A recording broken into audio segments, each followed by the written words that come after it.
তো আসসালামু আলাইকুম। আজকে নিয়ে আসছি এই পুষ্টিকর একটা খিচুড়ি।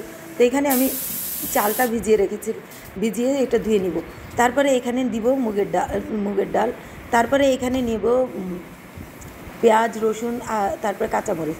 তারপরে এই দেখেন আমি এটা পিকুলির পাতা, এটা অনেক পুষ্টিগুণে ভরপুর এই পাতাটা। এটা খেতে অনেক টেস্টি হয় এবং আপনারা বাসায় ট্রাই করবেন। এই পিকুলি পাতা বাজারে পাওয়া যায়। তো আমি এটা কেটে নিয়েছি, আমি বাসায় আসছিল তো এটা কেটে নিয়েছি। আমাদের বাসার আশেপাশে এই পিকুলি পাতাটা হয়। তো আমি এখানে ধনে গুঁড়া, জিরা গুঁড়া, তারপরে বেসিক যে মশলা আছে এটা দিলাম, তারপরে লবণ দিলাম। তো লবণ দিয়ে এটা মাখিয়ে আমি এটা ভালো করে মাখিয়ে একদম কমিয়ে ফেলবো লবণ দেওয়ার পর। তারপরে এটা ভালো করে মাখিয়ে নিয়েছি। তারপরে দেখেন এটা আমি পানি দিয়েছি, আপনি পর্যাপ্ত পরিমাণে পানি দিয়ে তারপরে এই দেখেন আমি এটাকে বয়েল করে নিয়েছি। আমি দেড় মগ মতন পানি দিয়েছি 1 কাপ চালে। তো আপনারা পরিমাণ বাড়িয়ে কমিয়ে নিতে পারেন। তো এখানে আমার এটা হয়ে গিয়েছে। তো পরিমাণ বেশি হলে আপনি পানিটার পরিমাণও বেশি দিবেন। তো এখানে আমি নিয়েছি কাঁচা আম, এটা কাঁচাই ছিল, জাস্ট কালার আসছে। তো এটা অনেক টক, তো আমি এটাতে দিয়ে দিয়েছি। তো হালকা মজা হবে এই জন্য।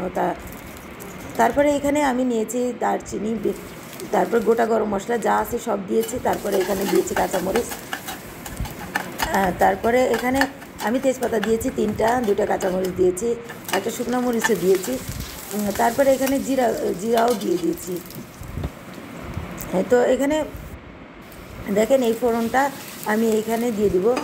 এখানে দিয়ে রসুন, পেঁয়াজ সব কিছুই দিয়েছি আমি এখানে দিয়ে একদম লাল লাল করে ভেজে নিয়ে তারপরে এই খিচুড়ির উপরে বাগার দিয়ে দিচ্ছি। আমরা বাগার বলি, আপনারা কি বলে আপনার ভাষায় আপনারা জানিয়ে দিবেন। তো পেঁয়াজ, রসুন সব কিছুই আমি একদম লাল করে নিয়ে তারপরে এটাই দিয়ে দিলাম। তো এটা দিয়ে আমি কিছুক্ষণ 5 মিনিট মতন আবার ঢেকে রান্না করেছি যাতে ফ্লেভারটা ভালো আসে। তারপরে এই দেখেন আমি সুন্দর করে এটাকে এখন পরিবেশন করব। তা কীভাবে পরিবেশন করব দেখেন। এখানে আমি নিয়েছি 2টা লেবু, তারপরে নিয়েছি একটু সালাদ, তারপরে নিয়েছি একটা শুকনো মরিচ, একটা কাঁচামরিচ। তো এই লেবুটাকে দিয়ে দিয়েছি। তারপরে এখানে নিয়ে নিয়েছি আমি মাংস। আপনি গরু, খাসি যেটা ইচ্ছা, বেশি মজা হয় এইগুলোর ভিতরে দিয়ে। তো আপনি এইভাবে পরিবেশন করতে পারেন। তো দেখেন কত টেস্টি এবং লোভনীয় লাগছে। তো আপনারা বাসায় ট্রাই করছেন, তো আপনি যে কোনো শাক দিয়ে এটা করতে পারেন। অনেক মজা এবং স্বাস্থ্যকর একটা খাবার। আপনি সরিষার তেল দেওয়ার চেষ্টা করবেন, অনেক মজা হয়। আল্লাহ হাফিজ।